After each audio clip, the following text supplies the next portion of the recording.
I'm excited. We're excited to have you guys here with us today. Again, live in the Trilogy Innovation Studios. Coming to you right here from Morgantown. And we got other guests here.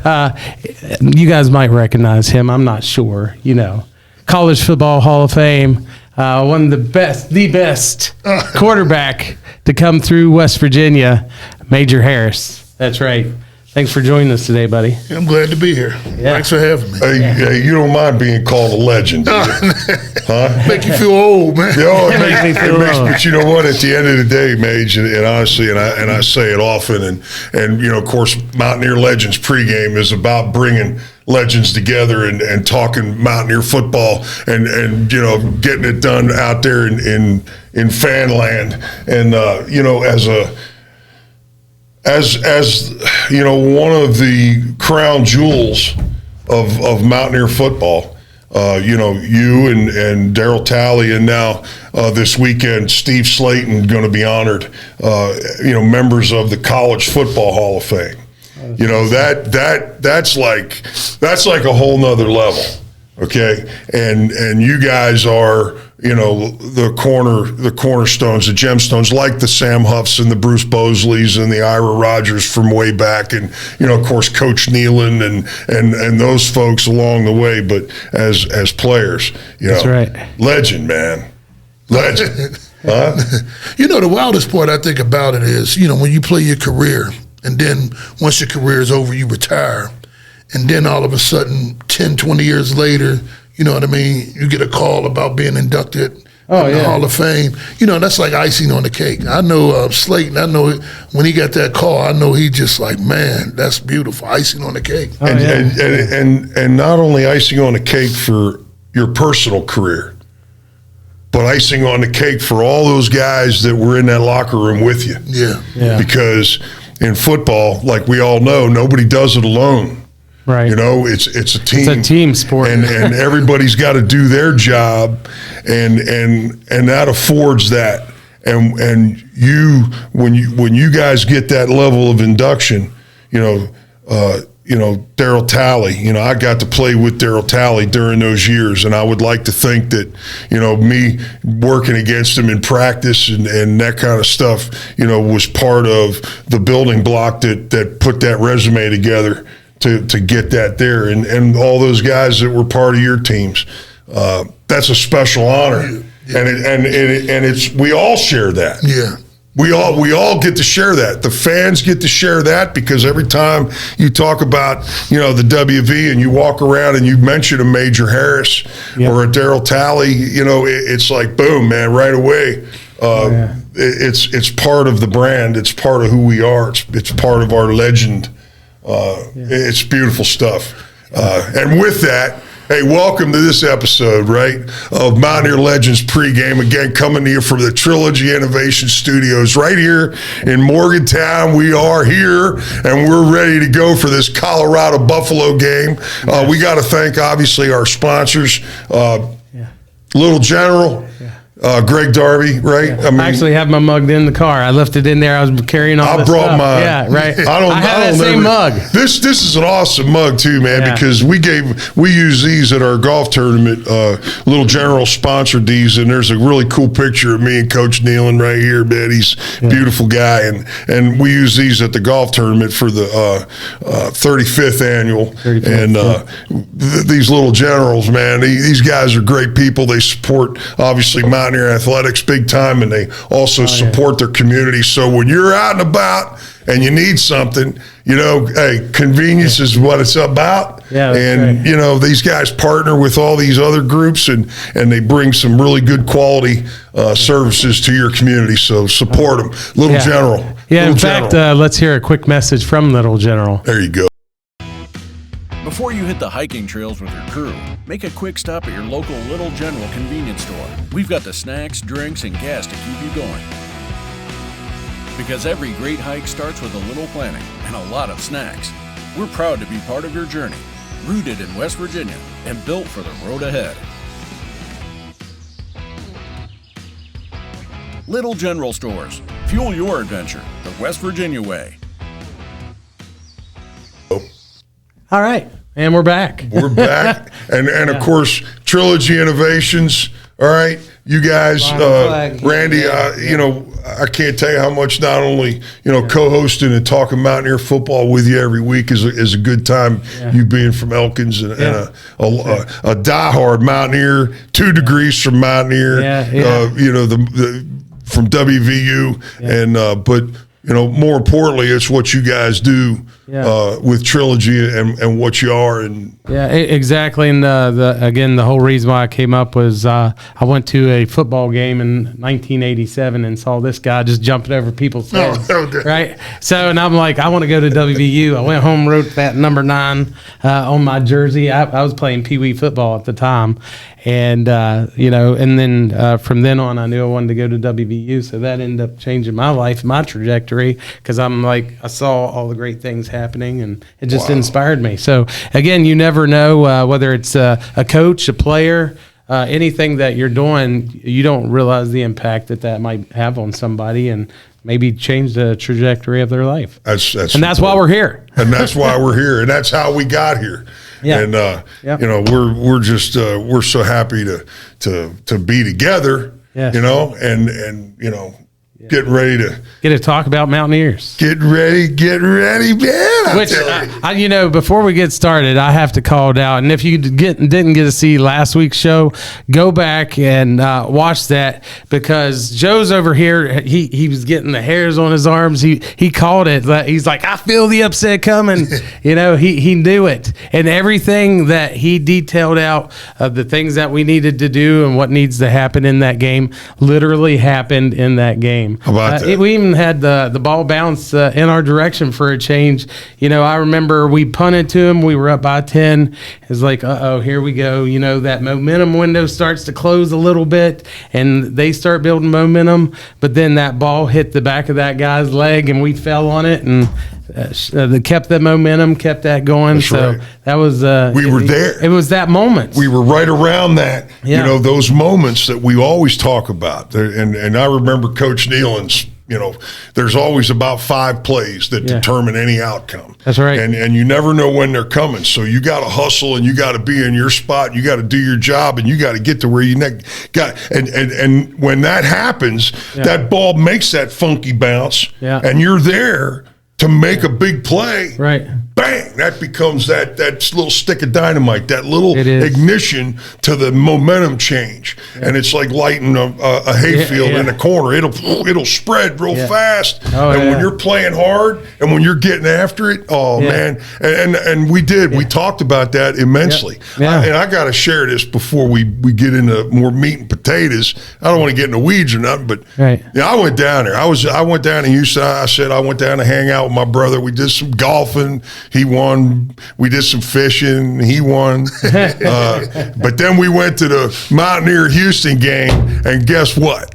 We did what we needed to do. But before the game, Mountaineer football. I mean, Coach Rod came in there and said, guess what? This is Mountaineer football. And that's what he used to preach back in the early 2000s when he was here. Did you hear, though? Put a little bit more tape on, put a little more air in that helmet. And that was. Are you talking about the clip that they showed? Yes. Yep. Right after. Like, this is Mountaineer football. What did you hear when he said, this is Mountaineer football? And he said, Mountaineer football. Did you hear all the guys say Mountaineer football out loud? Exactly. Out loud. They're starting to get it. Yep. They're starting to get what Mountaineer football is, man. Again, grinding that edge, right? It's a dull edge. You got to keep grinding on it. Sharpen that edge, you know? It's a beautiful thing when you can see buying into a program, building a culture. Keep pounding. That's what's happening. Keep pounding. That's what's happening. I'm gonna say this. As we were walking into the stadium, we ended up finding the Lone Star chapter of the alumni group. You know, there wasn't a whole lot of Mountaineer fans down there in Houston. You know, and I get it. You know, you're not going to make a trip if we went down there with an 8-1 record. There'd have been more. And I get that, and that's okay. Those that went got to see something really special. They got to see Mountaineer football. Yeah, they got to see Mountaineer football. Not only the win, but the way we took the win. Right, we took it to them. I mean, we did. We just took it to them. But I'm at this tailgate. and I'm talking to people. Of course, I'm right now saying, hey, I got news. I smell an upset. Right. It's coming. Yeah. I feel it because Putting it out there in the universe. well, and Mage, you and I have been in those war rooms preparing for games, and when you're in a room and you got your quarterbacks and your quarterback coach, and the guy comes in and just and calls you out because of performance. I mean, how do you respond to that? Well, I kind of, get it basically from the outset. If you got confidence in yourself, then it really don't get to you all like that. You just feel you just got to go out and perform. You know what I mean? That's how I kind of always took it. I took it personal. If we had a bad game, if our running back, like that UCF game, and I'm going to go back on that because, we rushed the ball for like 41 yards. I mean, and we called out the O-line, and granted, the running back room was a little banged up and still, figuring out the quarterback situation, but, you ought to be able to fall forward for at least 2 yards, and we were averaging 1.7 a carry. Well, and to that fact, the last week when we had our talk, you said we need to have at least 3.8 yards a carry to make sure to average. Obviously, that'll give us first downs. It was, I think, the third or fourth quarter, a stat came up with Hubert. He was averaging 3.8 yards a carry. And I was like, oh, Joe's. I should have took a screenshot and sent it to you because it was exactly what you said that we needed the week before. It's pretty interesting, and it gives me goosebumps. I was like, yeah. Gives me good. Thank God that we got a healthy running back. Yeah. Because he ran lights out. Yeah, knock on wood. Yeah. But he ran lights out because of what took place up front. Yeah. Those guys, I think they got tired of hearing, how bad we are and all that. And you get into the wall and it's just us and we're looking around and we're going, all right, guys, hey, we got a choice. Right. We can either listen to that or we can internally say, that ain't going to happen again. Yeah. We are going to take the fight. And I think Rich and his staff challenged those guys to strike, to come off the ball, strike the opponent, and let's get a little bit of movement. Let's get that running game going, man. And it opens up everything else. Holy mackerel. Yeah. Proof is in the pudding. Right? I always say, you could predict all you want, but proof is in performance, never prediction. We can talk about tomorrow's game all we want, but at the end of the day, the proof is in what you do and how you handle your job. Like you said, you don't let the outside world get in, right? You build. That's why those guys never leave that facility over there. You don't, stay off the social media. Don't worry about the naysayers. Worry about us. Yeah. Worry about us, and more importantly, from a quarterback position. Mage, I want to hear from you because you're the man. Yeah. I mean, how difficult has it been this year for Mountaineer football? Coming in with a whole new group anyway, but all these new quarterbacks and going through them like this. When we went through 4 quarterbacks, right? I mean, how challenging is that? Man, that's a lot of pressure.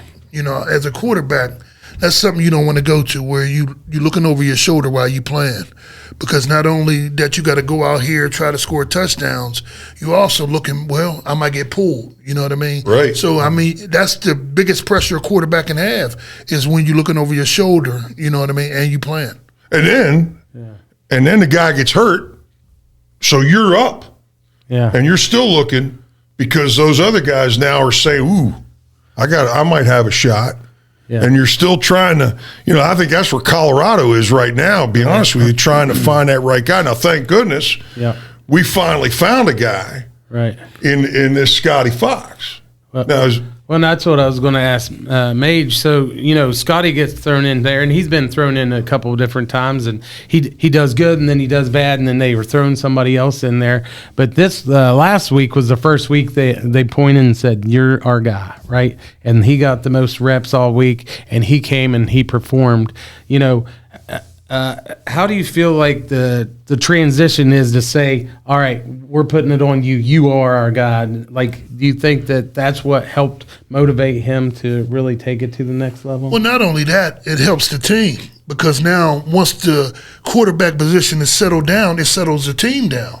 Yeah. You know what I mean? Because if there are a lot of second guessing on the guys, now the other guys is out there second guessing. You know what I mean? Like, well, we really don't know what's really going on. You know what I mean? They pull them out, another guy come in. So by, in a sense, sticking with him, I think it settled the whole team down, and we've seen the results. I couldn't agree with you anymore.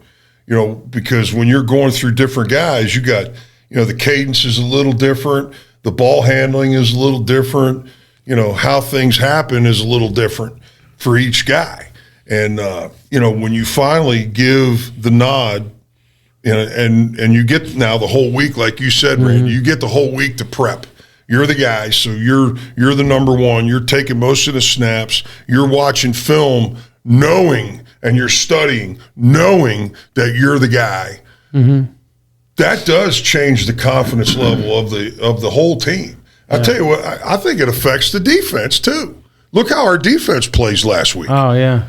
How many times we were +4? Oh yeah. 2 interceptions, 2 fumble recoveries. Right. +4. That's tough to lose a game. I know, yeah. When you're +4. Yeah, exactly. And you're rushing the football like that. And we were converting. We said that too. Getting the turnovers is one thing, but turning them into points. What did we do last week? 4 for 4 on 4th down. Right. Yeah. 100% on 4th down. Yeah. That's having confidence in those hoggies up front to get after it.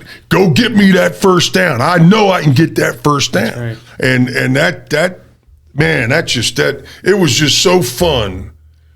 I'll tell you, the funnest part was after the game when me and my brother jumped into that bicycle rickshaw, and this little dude is trying to pedal. Of course, my brother's a 280, I'm 3 million, and we're in the back of this little freaking rickshaw thing, right? And we're like, hey, take us. We got to go. It was probably like this. Oh. You know, the guy's pedaling and the wheels aren't going anywhere because it's like that. It was hilarious. And we're like, and the best part was, you know, of course, you know, we've been in a ball game all afternoon, you know, and you know, we were into it a little bit. And we're hanging out this rickshaw. Woo! Let's go, Mountaineers! Look at you, bye! It was so wonderful driving through the Houston crowd as they were leaving, and that was the other beauty piece that I needed to share.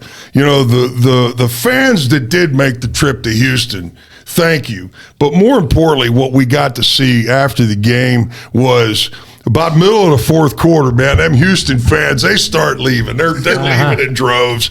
Mountaineer fans now, as the seats empty lower, here we start coming down, and all of a sudden they're all by the wall, right? And after the game, our guys take that lap and high five along the wall. What a beautiful sight. That was to see. I mean, that was really something really, really special. And Mountaineers got to see what Rich has been preaching since the first interview when he took over the job, and that is, you will not see us quit. You will see Mountaineer football, and it's going to take a minute. 4 quarters. 4 quarters. All 4 quarters. And you're going to see Mountaineer football, but it's going to take time. But you know what? Hey, we're 9 weeks in. Yeah. And well, again, this was the second half of the season, like we talked about last week, right? You have to take every game and build on for next year, right? So we have to play every game as if it's the Big 12 championship at this point, you know. Mage, I mean, we Randy and I kind of chatted about this last week, and you never looked at the whole season. You looked at it one practice at a time. One game at a time. Each game is its own season, and win or lose that, you know. I mean, football. I mean, how many opportunities you get in basketball? They play a lot of games. Baseball plays a lot of games. Soccer plays a lot of games. We get 11, maybe 12. Yeah. You know, so each game, when you prep like that, is that the mentality that you had? Yeah, definitely. You know what I mean? We go into, each game, you really can't overlook a team, especially if your goal is like to play for the national championship. You know what I mean? Now, a tough part is when you're dealing with issues where, like, say you might lost 3 games in a row or 4 games in a row, then the team, how do you keep that team focused? Because you got seniors on that team now who, in a sense, they might check out, to be honest. That's right. You know what I mean? So, That's in a right. sense, to keep the team focused, by getting a win against a Houston team at their facility or at their stadium, and they're a ranked team, that's big, man. Because now it's encouraging to our team. Okay, we didn't beat a top 25 team, you know what I mean? So now that's just breeding confidence, you know what I mean? That win and that Pitt win is huge. Oh, absolutely. Well, and to your point now, with Pitt still doing good and them getting up in the rankings, then that shows that, hey, we beat a couple ranked teams, right, by the end of the year. So our strength of schedule and stuff will go up as a result of that. But I think, again, whether they're ranked or not, to your point, we have to take every game. We can't look ahead to Texas Tech and say, oh, well, they're up there, so if we can get and beat them. Nope. Every single game matters. And, I don't care if Colorado was 136th, right? You got to go and take care of business every single game. And if they get that mentality and they know that, because how many times do we see like somebody looking ahead to next week? I know we really wanted to beat Ohio because then game day was going to come here and everything like that. We were going to play in the big Pitt game, and everybody was said, uh-oh, this is a trap game. You hear that all the time, saying it's a trap game, because it's hard not to focus on what's happening the next week. But to your point, especially with social media and other things, you have to learn to block out the noise. I'll watch the thing about saying sometimes it's about winning the game, but really you got to teach these kids how not to lose the game, because sometimes they'll do that and they get all excited and get all in their head, and then they give these games away.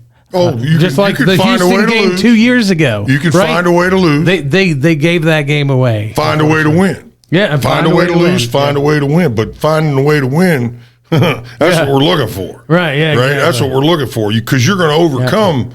You're going to overcome the mistakes. Right. I think really a lot of it too then becomes, now you look at those 2 wins. You look at the Pitt win and you look at the Houston win, and you go, why? Why were we able to win these 2 games? How did we win these 2 games? Yeah. What did we do in these 2 games that was different in the other games? Right. How was the preparation? Like, right. what was it? And that's what it enables us to do then in preparation, is to go back and look through the stats and look through the analytics and watch the film and discover places that we need to improve. So now we go out and practice. We design our practice to address those issues. But I gotta say it's emotion. Yeah. It's what goes on in between your ears and in your soul, and it's the how do you win? Yeah, I got to do my job. Yeah, I got to be in the right place. But how do I get there? I got to get there with freaking ferociousness. I got to get there with some sort of freaking emotional mentality to do my job above and beyond, and to make those plays happen with emotion. Like I say, you got to put emotion into the motion of whatever it is you're doing. And when you add that little tidbit to it, and that's what I saw obviously in the Pitt environment, and that's what I saw in a hostile Houston environment, was our guys came out together, and they were so hype on the sideline. They were jumping around. Even when there was little lulls in the momentum, they were still together and battling, and that was really beautiful to see. And here we are. This is why we're in this position, because once you get a big win like that last Houston game, you really, as a player, then, man, this works. This is a good system. This is a great coaching staff. This is it works. If I do what I'm supposed to do, and we do it collectively, man, this works. And we get a win, and we get a big win, and it tastes good, and it feels good, and all of a sudden that 4 weeks of loss and drought that we just went through, that kind of went away a little bit. The numbness and the monotony of man, we got to get out of this slump is gone, and here we are building. Like I said, you light that fire in the corner of a hayfield, and if the wind's right, man, it'll burn that whole field pretty quick. Yeah, right. That's right. Or you can dump a cup of water on it and it goes out. Yeah. So that's where we are. We ignited it last week. Yeah. Now, look at where we are now. Yeah. We're home. Yeah. Military appreciation. Right. Steve Slayton into the College Football Hall of Fame. That's right. Beautiful fall day. We've never played Colorado. Neon Deion Sanders and company Prime in the time. house. Prime time in the house. I mean, come on, man. I mean, again, and I always say the stage is set. It's like when you go to a great Broadway show, right? Yeah, right. The stage is set and the curtains are going to open. And when that happens, it's live. Right. It's live. There's no coming. We got 4 quarters to go and do it. And if somebody drops something at the wrong time or misses their line or misses their cue, the show must go on. Right, yeah. And we still have an opportunity to win. We have an opportunity to win down to the very last play. Evidence the Houston game a couple years ago. Yep. Right? Exactly. Last play of the game, Hail Mary, boom, game's over. My brother and I looked at each other and went, what the hell just happened? After they thought that they had just lost, but you 30 can't let seconds down. to go. That's it. You can't let down. You got that guy on the ground and you got your foot on his throat. Yeah. I'm sorry to be so graphic, but that's where it is. You got 2 choices. You either end them. My dad used to say this to me. God rest his soul, man. My dad, you gave me a piece of advice one time. He said, man, you ever at a bar fight, boy? You got to get him down. He's down on one knee. You got a choice. You either show mercy, let him back up, and 20 minutes later he hits you on the back of the head with a pool cue, or you end him right there. Pop, put him out. And in the world of competition, right, I'm going to compete to win. Right. Did you ever, Major, go on the field to compete to lose? No, definitely not. The one thing I noticed though with sports in general now is they kind of got away from the process of that killer instinct where you got a team down to keep pounding them. Because they might start calling plays different to run out the clock instead of, running up the score. Right. So a lot of times, as a team is up late in the game, and now you calling plays to run out the clock, you putting your team really in a disadvantage because you're not attacking their goal line. Yeah, not you know what I trying mean? to win, yeah. You basically trying to run out the clock, and by doing that, you keeping this team in the game because now you ain't going up 2 scores, you stand up 1 score, but just running clock. You know what I mean? Well, so I really believe that, like back in the day, not to interrupt you, like Oklahoma, Nebraska, and them, they'd score 70 on the team. You know what I mean? Oh, absolutely. You know what I mean? And you really don't see that now. Yeah. That's a great point. I heard a phrase that you used right there. Attack the goal line. Yeah. Attack the goal line. Make them defend every yard of that field, but attack the goal line. Man, I love that. That gives me goosebumps right there. Well, and it used to drive me nuts whenever the defenses, when they were ahead, they would run a prevent defense, right? They're no longer attacking. And I would always say a prevent defense prevents you from winning the game, right? Same concept. Yeah. If you give someone like Mage time in the backfield to find his guys or let them get open, he's going to make you pay. Right? Now, if you have 6 guys running and you're running for your life and scrambling and trying to look downfield, that's a game changer for you, right? Because then you're not finding anybody because you're just trying not to get tackled. That's right. So, yeah, that used to always drive me nuts. Yeah. Be a game changer. Be a game changer. Be a game changer. That's right. Right? Go out there and do your job and play hard and play fast and have fun and get fired up, get emotional about it, and be a game changer. Be that guy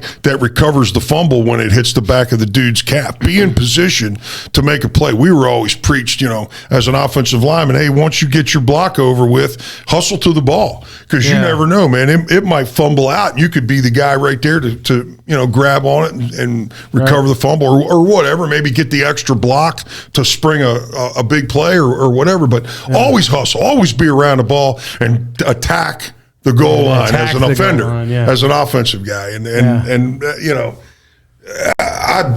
we saw that last week, and that, God, that's such an exciting step. Well, I'll tell you the best part for me, and of course you guys know, man, Rich is a Warrior brother. We came in together, in 81, and I love him to death. I've competed against him. I've competed with him, and I've watched him over these many years. He's one of the most fierce competitors I've ever been around, seriously, in my life. And knowing what he's gone through these weeks, and to see his physical body language and expression right immediately after that win was really something to see. And that's that emotion. That's the emotion that I'm talking about. You can't just have that emotion like that when things are going good and you're winning. You've got to be able to dig into the soul during times when it's not going so good. And when it's not going your way, you got to be able to come out of that shell and attack. You can't be retreated. You can't be down. You can't be busting yourself for something that happened a minute ago. You got to be able to dig in and find that emotional if you will, every single time you line up. And it ain't going to happen every play. I think it's that Mountaineer passion. Again, it's more to him. Even I watched a thing where Wes come back and he gave a speech at halftime, and it just talked about how it meant more to the state of West Virginia and stuff. And you see that within Rich, that he looks at it that it's not just a game, but there's a passion because it means more, right? And that's the kind of passion that I'm trying to instill in them. But why is that? Why is that? The blue collar within West Virginia. We always feel Where's he from? We have a chip on the shoulder, right? Because everybody looks down on us, makes fun of us. And anytime we get national recognition in a good, positive way, that's what we feel. We feel like we're always the underdog, no matter what, right? And here in the state of West Virginia. So whenever we have that, that's our passion, that anytime that we finally have a good spotlight shown on us, we bask in it for sure. Tell me tell me I can't do that, right? Yeah, or you're not good enough to do that, or it'll never happen. Go ahead, go ahead and say that. Yeah, and I love that. And that's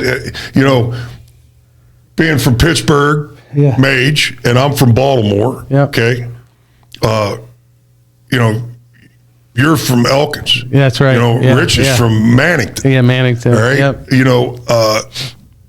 When you consider that, there is a deep tie into what Mountaineer football is, and understanding what Mountaineer football is, and what it means to 2 weeks people in the ago state. we represented the coal industry. By having the coal rush, and you consider that part of it.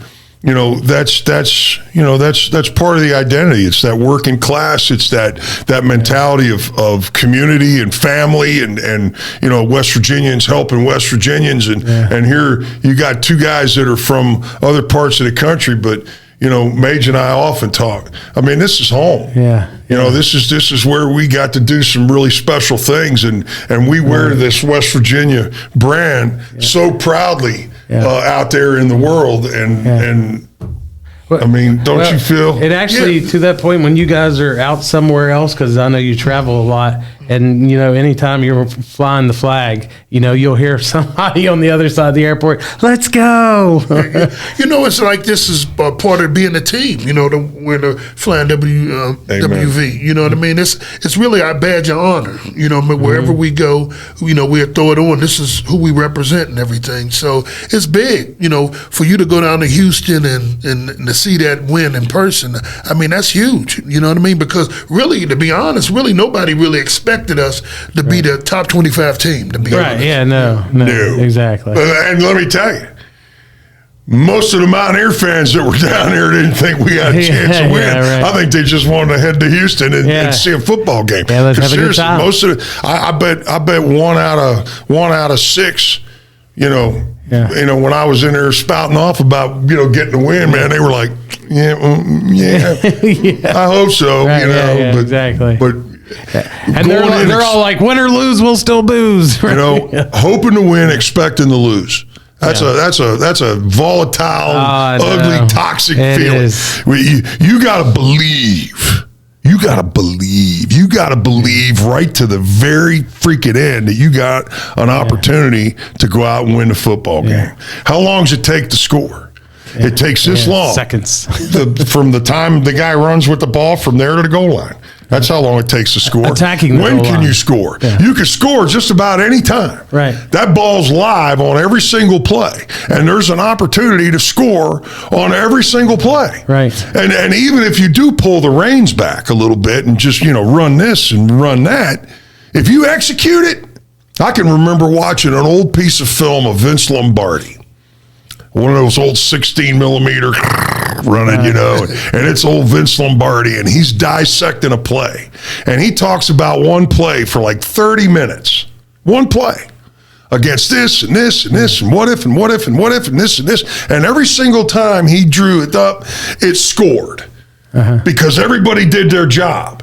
Everybody was in the right place, and it scored. So even if I pull back the reins a little bit to run out the clock, like you said earlier, Mage, we still have a chance to score. Right, exactly. Nobody said back off the energy.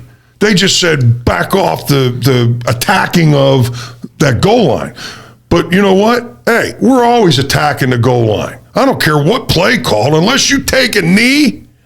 Now you're not attacking the goal line no more. You're taking a knee, game over. Yeah. But every other time, man, you got to, and that's where, when you do pull back the rein, you put the third team running back in. That third team running back, he better light up like a Christmas tree and say, ooh, this is my opportunity to shine. Yeah. This is my opportunity to go get that big play and go score a touchdown. What the heck? Yep. And you know what? Hey, we tried to pull back a little bit, but Billy Joe Bob, he wanted the ball, and damn if he didn't go score. Good for him. Yeah. Good for him. Go take it. I mean, I love that, Mage. I'm going to use that a lot. Yeah. Attack. I like that word. Well, and you even said Slayton, being inducted. When he got his opportunity, I was at that Louisville game when him and Pat just come in and come from behind, and it was electric. Like he flipped that switch and he was jiving, moving, and never looked back. He just became that back the rest of his career. Heck yeah. Right? Which was amazing. And anytime you get your opportunity and you're on the sidelines, you have to make the best of it. Right? This is my job now, and you said that whenever you got put in. Oh. Like, this is my job. I can tell you when I'll tell you to exactly. this day, you Rutgers. Rutgers, 1982. Yeah. Kurt Kill goes down with a sprained ankle. Joswiak. Yeah. My butthole puckered like a friggin'. I bet you couldn't jam a toothpick in it. You could take a piece of coal and turn it into a diamond. I turned it into a diamond in about 4 seconds, man. I heard my name, and then all of a sudden it was like a blanket kind of covered me, and it was like, here it is, man. Here's your shot, Joes. Yeah. This is what you've been working for. And as Kurt walked out, I said, get ready to play right tackle. Yeah. Because when you come back, you're not coming to my spot. I mean, I didn't really say it out loud. I kind of said, hey, get better. But I knew in my heart that was going to be my spot, and it was mine to lose, and I'm not going to lose that job. And it was a game changer for me. right? And most of us, get those opportunities to step in, whether it be because of a graduation or a transfer or an injury or whatever, and we get the torch them passed to us. And what are you going to do with it? Yeah. What are you going to do with it? And boy, I tell you, it's been fun to watch. And I'm going to use Scotty Fox as a guy. He's a true freshman. Right. And to watch him ignite, and like you said, to what you said earlier, Mage, about watching the guys around him step up. Once they named Scotty, all of a sudden these guys got a little excited about it and got a little bit more confident. And collectively, man, we found a foothold. Yeah. We found a foothold. That's right. Now we get a chance to take another step. Yeah. 1 game season. Yeah. I hope they had a great week of practice. Yeah. Right? Prep. And then guess what? Here we go. Curtains are going to open at 12 noon tomorrow. Yeah. I think it's on TNT. I saw, right? That's right. Military, right? Yeah. We're going to honor the military, and I'll say it right now. Thank you for all that have served, of our veterans, all those that are serving. I'm telling you, I drove 22 hours in the last 2 days across some great states in this United States. And I will tell you, there are some beautiful, beautiful places in every town I stop in, right? This is a great place to live. This is a beautiful place to live. And let me tell you, if it wasn't for our military, we'd be in a world of hurt, because it would be just like those other countries around the world that are in battles and messing up their world, man. You better be thankful we got our military, and you keep strengthening it. Keep pumping into it. That's right. That's what you guys do. Absolutely, you're part of Homeland Security with Trilogy Innovations. Yep. All right, so keep defending our rights. Keep defending our Constitution. Keep defending our homeland, because we got it. We got it pretty damn good, folks. Yeah. All right, so say your blessings, and every time you see, I challenge you, every time you see someone that served in the military, whether they be wearing their colors, or maybe you see an old man sitting there having a cup of coffee with a U.S. Navy hat, sitting there, Vietnam vet, whatever. Right, yeah. Hey, you go up to him and you thank him. Yep. And you thank him, you look him dead in the eye and you thank him, and you give him a handshake, because it was that sacrifice. It was that sacrifice that made this what it is today. And I thank you. I can drive across this country. I don't have to show identification every time I go across the border. Exactly. Every time I go into a different state, I get to do it on my own, and I love it. And thank you. Just keep defending us. Yeah. And that's what's going on tomorrow. So, there's a lot riding on this game. Yeah. There's a lot riding on this game. And more than anything, it's the first time we've ever played Colorado. Yeah. Yep. Did you ever play a team for the first time in your career? A lot of times that might happen during bowl games, definitely. Yeah. When we played Oklahoma State, Notre Dame, and Clemson. So, a lot of times that happened, during the bowl games. But nowadays, with conferences changing and stuff like that, we're in the Big 12, it's a lot of, first time playing. That's right. That's a good point. Like that. Yeah. Well, you see UCLA and Cal now in like ACC, and everybody's flying in all different directions. What's funny, I can remember years ago watching Colorado play, when quarterback for the Steelers, Cordell Stewart, you know what I mean, and things like that. I remember he had a Hail Mary pass in one game. So they had some probably great against teams. Nebraska too, of all, because that used to be a big rivalry. Colorado and Nebraska. They had some great teams. You know what I mean. So just to see now with Dion coming in, bringing them in, I mean that's big. And after us having a big win in the top 25 teams, our confidence, I think, is where it should be at right now, and see what happened in this tug of war. Yeah. Well, let's look at Colorado's recent past. They lost 2 in a row by like 100 to 25 or whatever. Right, I don't know the exact numbers. I've been driving, but at the end of the day, they've gotten ass smacked here for 2 weeks, and here we are now. We're stepping in the right direction, get that big win. I mean, don't you think Deion's going to have these guys it's going to be a dogfight for sure. I mean, 100. don't you think? Yeah. You don't think, Colorado. Look what they did last week. Why? We can do that this week. They ain't coming in here to lose. And let me tell you, they finally named a quarterback, right? Yep, just like what we just did. But I was looking, man, let me tell you something. They might have, and again, you know me, man, you win and lose in the trench.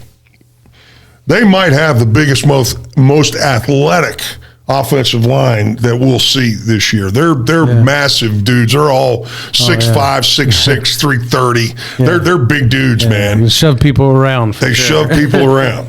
So here we are. We're back to talking about the line of scrimmage. We're back to talking about who's going to be able to get that 1 yard push. Yeah. Okay, so it's the battle up front again. Yeah, we gotta build on what we did last week. Defensively they're decent. They're fast. Their team. Deion's going to recruit speed. Yeah. Because he was a speed guy, Oh yeah. I will tell you this. I watch a lot of his, press conferences, press conferences are what they are. Right. All right. You're getting about 20% of really what's going on behind the doors. Right, Mage? Yeah. When you're in the locker room and you're dealing with what we're dealing with internally, we ain't gonna share that with the media. What are you, stupid? Yeah.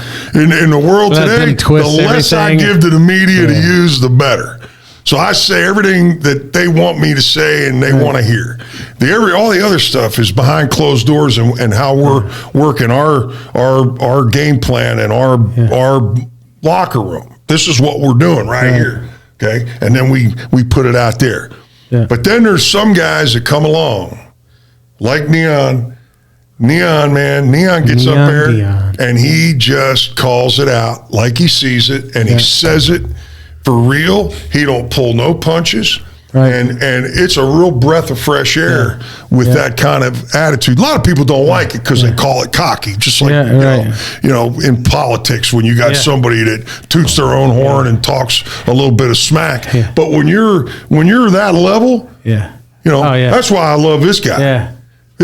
One of the most humble people I've ever been around, but a guy that could walk around and toot his own horn all day long and be able to get away with it because he's in the College Football Hall of Fame. Right. Yeah. One of the best ever. So, but he toots his players. Yeah, exactly. He gives praise and he passes on to his players. I see a lot of that in Rich. These guys, Sanders and Rodriguez have a history. Yeah. There's a lot of respect, and it goes back a long way. So it'll be a showdown. Yeah, he's not worried about being politically correct or anything. But what he does preach, just like Rich is preaching the hard edge, and you kept saying it earlier. Believe, like that's his message to his guys. Believe. I've watched some of the stuff that he has on Prime Video and everything, and that's his message. Believe. You have to believe it. Not, I hope we kind of wish maybe we'll be able to do it. No, if you're not believing and you're not doing it, he's calling you out for that too, right? That's a go ahead. Yeah, go ahead, one thing I will say about Deion, I'm a big Deion fan. Yes, you are. And I think the one thing Deion probably got to understand more. When Deion played, he played cornerback, so he's out on the island by himself. So he can brag and talk because it's on him. But when you're dealing with a team concept, it's a little different because, in a sense, now these guys got to play at the level that you played at, and it might not be there. That's just like with Muhammad Ali bragging on, I'm Ali, I'm the greatest, because it's just him. He just had to, what I mean? He just had to go out and do it. That's right. But when you're dealing with a team, it's a little bit different. Amen. Because, in a sense, you can get that egg thrown in your face because of what you believe and the confidence you got in yourself. The team might not be there. Right, yeah, and even with the guys that he brought in, you look at Warren Sapp. Warren Sapp believed in himself and his abilities, right? And so some of these people that he brought in to his staff, they were very confident in what they're doing. But to your point, he can probably see that in them and hopefully try to pull that out in those guys. But he has a level of expectation based on his play that he's probably trying to get those guys up to, and they're just not there, right? But he's going to keep week in and week out, every day, every opportunity. We're going to keep preaching that. We're going to keep pushing that. We're going to keep reiterating that. We're going to keep reinforcing that, because eventually it's going to click. And you're going to get that big win, and all of a sudden, believe in what you're doing, because it manifests. It will happen. Yes. It might not have happened yet, right? But it will happen.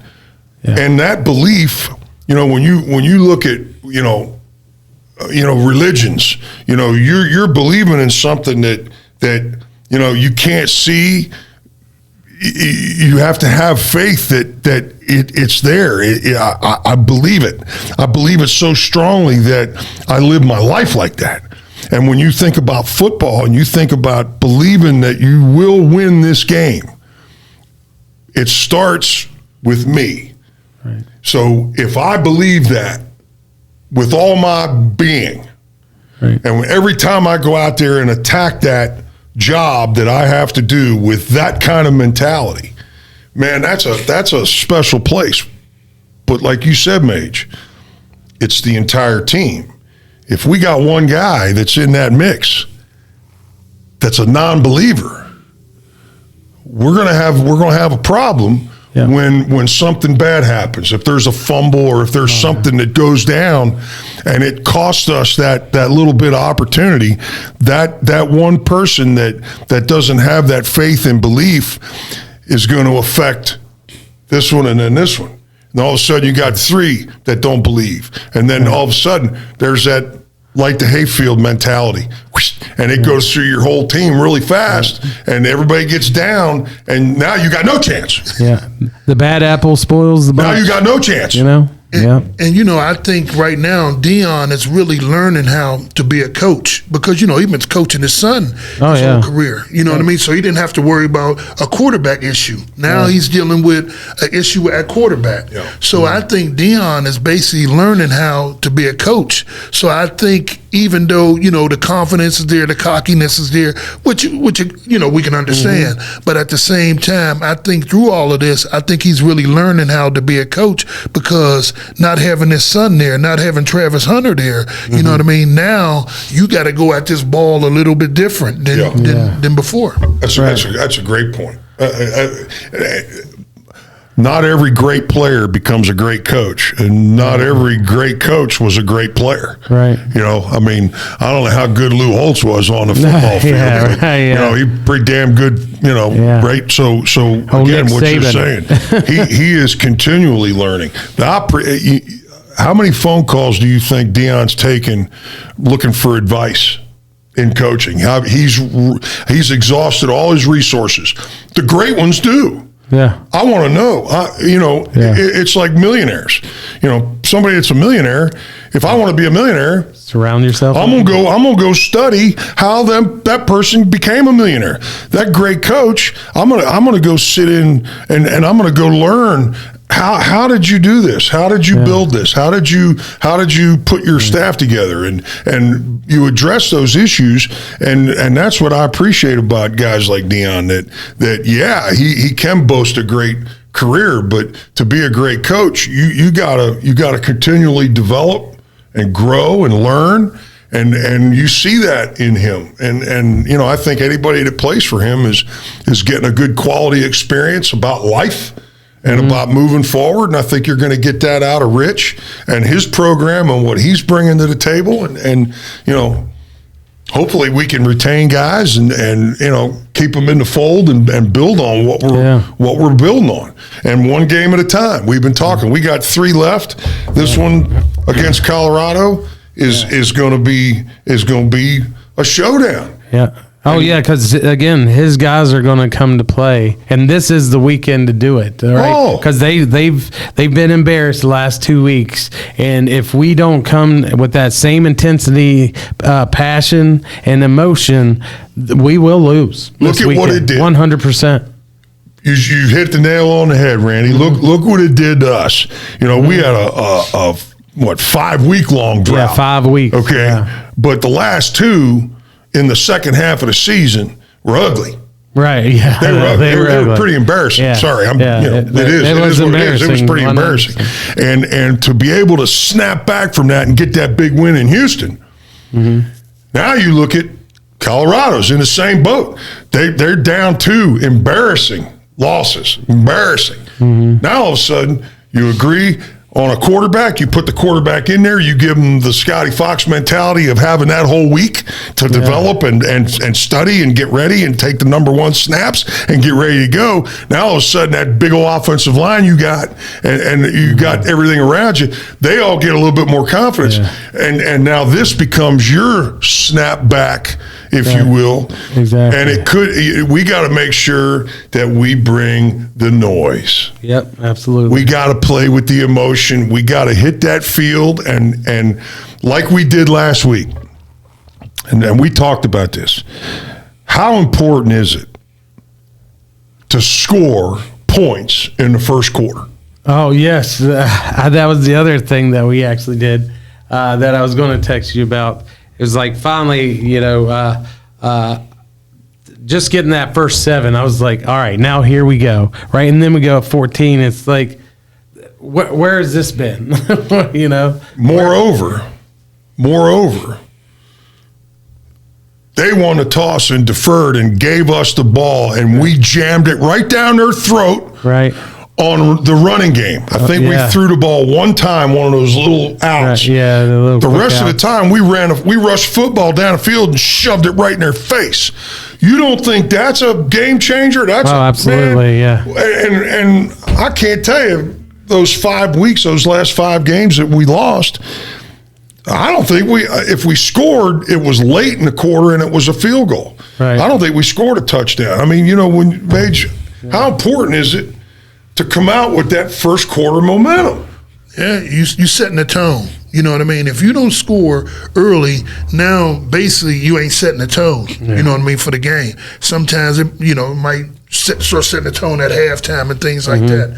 I think setting the tone, especially with a team that's trying to be believers. Yeah. You know what I mean? That's very important to them. Now, a team, number 1 in the country, then, you know what I mean, setting it, they might not come out and score, but they know that it's a tone set already. Yeah. But when you got a team that's struggling, it's about setting the tone because, mentally. That's true. You know what I mean? Now, as the field general for the Mountaineers, whenever that happened, did you feel more pressure as the game went on? Well, going to that whole team with Colorado, the quarterback they getting right, I guess his name Juju. Yeah. He was one of the top quarterbacks coming out in the country. Right. So it was a lot of pressure on the other quarterback they brought in because he's looking over his shoulder. That's right. You know what I mean? So now I think their team might settle down now. So, we want to see what's going on. We got 2 teams now, I think, that's in a situation to where I guess they got quarterbacks that they going, I guess, roll with from this point on. So, hopefully he didn't get to start yet, ours did. So hopefully we play a lot better. Hey, what about this, though? All right. When Scotty Fox looks over his shoulder, what does he see? Yeah. I mean, I'm serious. Who's our backup quarterback to Scotty Fox? I mean, we're down. These guys are all hurt. Right. They're injured. Yeah. Who's? I don't even. Is Wilkins hurt, or I thought they just did they clear him? I mean, I don't know. I don't know. Have to look I mean, hey, that's what technology's for. Yeah, but I mean, seriously, to that being said, yeah, definitely. This is a. I hope we're addressing this because in the offense that we're running, that quarterback. I mean, we were talking about this before we got going. I mean, the quarterback, especially in this offense, you're going to take some pounding. Yeah. You're going to take some hits. Yeah. You're going to be running. You're going to make some collisions. Even if you slide, you're still going to get punished. So we got to, I mean, ain't nobody, and in Colorado, I think they're down to like 2 quarterbacks. Yeah. So looking over your shoulder is no longer. Screw looking over your shoulder. You know how often when I'm driving, I look in the rearview mirror? The only time I ever do is if she was cute. I'm looking at, you know what I mean? I'm looking in front of me. In front of me is where it's happening. Behind me, if somebody wrecks behind me, thank God I was past it. Yeah. You know what I'm saying? I'm looking out in front of me. I ain't worried about what's behind me. You know, I remember when Pat took over as a starting quarterback. You know what I mean? And everybody knew right then and there, he's our guy. You know, he didn't have to look over his shoulder. Took over and for as a quarterback, you know what I mean? That's so huge because now you playing more free than, you know, I can't make mistakes. When you playing free ball, it's different than playing. I'm not trying to make a mistake. You know what I mean? Yeah. No. You know what? That's an interesting take on it. Where you are worrying too much about the play and the execution, you're worrying about the result. Yeah, the result. That's a good point. Yeah. You can't get to the result unless you do all this other stuff, right? And when you're foggy, when you're not focused, when you're worrying about something else, hey, you can't be laser focused like that. That's a heck of a point. I like the result part. That's what it is. The result. It is.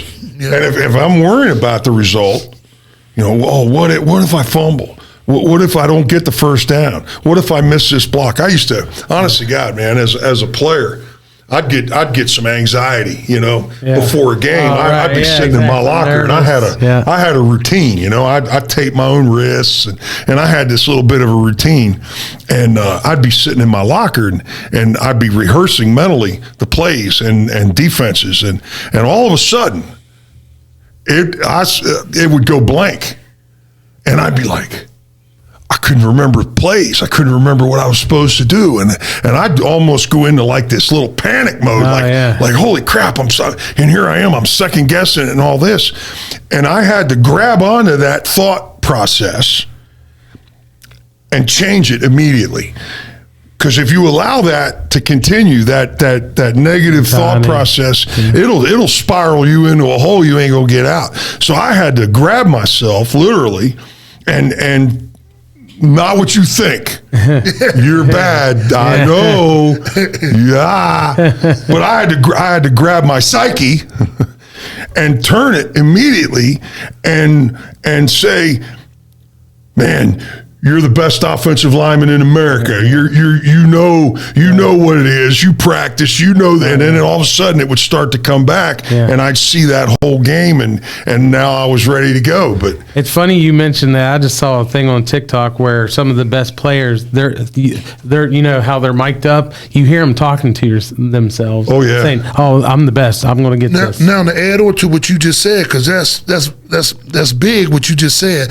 Add on to that as a quarterback when you going through that, and then you got the fans booing. Oh, you know what I mean? Yeah. Now, as an offensive line, you probably don't feel that part as far as getting booed. You know what I mean? You might give up a sack here and there, but as a quarterback, you got your hands on the ball every play, and now you going through that psyche, and you getting booed. Man. I remember Brad Lewis getting booed back in the day, and like some of those, because we knew like his family and everything, and just the stuff that they were feeling. And I'm like, oh my gosh, like you said, 60,000 people booing you, and that hard, psyche and everything. And then this was before social media. After a while, you give up, man. Here, take me out. And again, that was before social media. That's it. I'm going in the portal. These fans are killing me. Oh man, you know, and even Pat McAfee faced that whenever he missed those kicks against Pitt. Back in the day, people were reaching out. Dude, he got death threats. Oh yeah, absolutely. I mean, they were going to burn him to the ground. Yeah. Oh, it ain't no joke. And how do you handle that? You know, that's a, you know, it and I can only use me personally in ways that, you know, if I was hearing boos or cheers or whatever, you know, I never took it personal, you know, but like if I was in somebody else's house and I'd hear the cheers and they're cheering for their team, I just in my mind was like, man, they're all cheering for me. You know, they're all, you know, I just listened to that. You know, booed but you can't help but hear it. And when you're the guy, you know, I can hide on the offensive line. Right. You know, unless they go holding number 77 and the camera gets on me. And, you know, it was me. You know, you boo me for. They're literally on him every single play. And you got the ball, and you getting the ball every play. You know what I mean? So I mean, you can't get as far as football. You can't. Or a field goal kicker kicking that's a lot of pressure, yeah, especially if you miss one early in the game, or say you missed a couple. Now it's the next game. That's big time pressure because you might lose your job. You know, it's here. Yeah. It's in here. What happens? Because every single thought, every single action, everything that takes place in the human body comes from the brain. Yeah. And comes from the chemistry and comes from the thoughts. Yeah. And if you're, that's a huge place. People ask, what is it? What is it that makes him different or her different? Yeah. It's what happens between the ears, the thought processes, the ability to control emotions and anxiety, to be able to believe so strongly that it manifests. It actually happens in action because you are so focused and so prepped and so alert and astute to the outcome that we're looking for. You believe in the outcome. I believe in 1984 when we beat Penn State, unlike any other game I've ever been associated with, seriously, the belief that we were going to beat Penn State after a 30-year drought, Right. it was so palpable in the locker room. I mean, the secretaries, the janitor guy, the maintenance people on the field, everybody you talked to had a bounce in their step and a feeling that we believe that we're going to win this game. And man, when that happens, good things happen. Oh yeah. It manifests. Yeah. It actually does happen. Yeah. You can will it into existence. I believe that because it's available to us. You just got to tap into it. Yeah. We're all gifted with it, but now you got to take that gift and allow it to permeate into action. And man, I hope we do this tomorrow. I hope. Yep. I'm hoping. I believe it. Yep. I believed it last week. I believe it this week. You believe? Yeah, you know what? After beating the top 25 team, you know what I mean? I think they got more belief. I'm going to say this. I remember when I first came to school here, and I remember, I'm coming out of high school, and I remember when we played Miami here. Miami was number one team in the country. Yeah. And I remember we was all the guys in the weight room, with the whole belief. Oh, yeah. I believe. Right. I called home. I said, man, we're going to beat Miami because of, I'm new. You know what I mean? I never been to college before, so I really don't know a top 25 team. You know what I mean? Hey, when you called home and told them guys, how many of them called their bookies? Hey, quick, man, May says we're going to win. You know what I mean? I'm calling home and said, man, I think we're going to beat Miami. But then when the game started, you know what I mean? I'm new to this, so I'm learning. I'm saying, oh, okay, this is what a top team is. And after the first half, Vinny Testaverde and they on the sideline got their equipment off. So the one thing I learned is you can believe, there's nothing wrong with that, but at the same time, it might not be your time. Or, you know what I mean? You might be, in a sense, hoping for something, but it might not go that way. You know what I mean? Because they're just a better team. You know what I mean?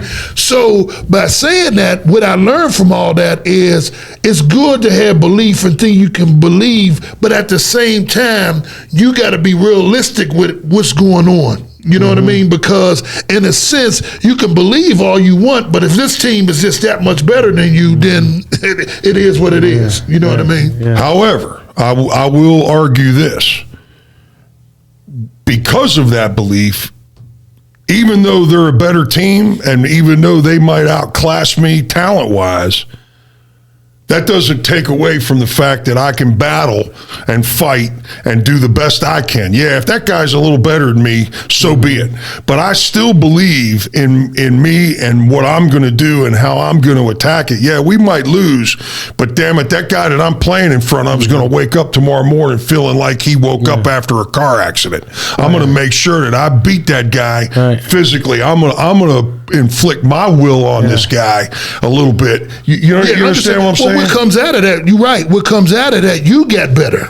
So that belief in which you believe, even though you might lose, but you got better. Okay. You know what I mean? Now, down the road, Down the road, if y'all It's meet your again, time. Yeah. you know what I mean? It might be your time. Right. But at that point, you need that beating to make you better, to be honest. And now I see how you handle it, and you got better. In the face of adversity, in the face of loss, you still got better. Yeah. You know what that does to me? That tells me, hey, he believes. Right. I start to believe, and now we believe in each other, and that belief builds one of the most important components to a team, and that's trust. Yeah. He's got to trust that my left tackle position my guy ain't gonna make the play. Yeah. My guy ain't gonna be on a tackle. I'm gonna bust my ass to make sure I'm gonna win my battle, because I know that he's gonna win his battle. Yeah. Man, that's a special place, because again, it's like a congregation. You get everybody believing the same thing, and everybody's pushing in the same direction. Man, that's a powerful momentum. But the moment somebody jumps out in front and pushes against it, yeah, we might steamroll the first guy and he's a speed bump, but a couple more get in front and start pushing in the wrong direction. Now we got a challenge ahead of us. Right. We got to stay on the side of belief and positive, and just take it to them. Yep. Take it to them. And hopefully that happens this weekend. Hey, again, I ain't predicting nothing. Right. Except this. Yeah. We're going to win at home. Right. Yep. We're going to win at home. I believe that. Mm-hmm. And here we are about the belief thing. I'm not playing, but I'm gonna be down there watching, and we're gonna be right in the heat of it. Yeah. And I'm so excited, I can't stand it. I drove 2 days. I'll be there at 6 a.m. 6 a.m. Trilogy got their tailgate. Yeah, that's right. Hey, Blue line. Brad, with the belief he done turned into Deion Sanders. Yeah, exactly.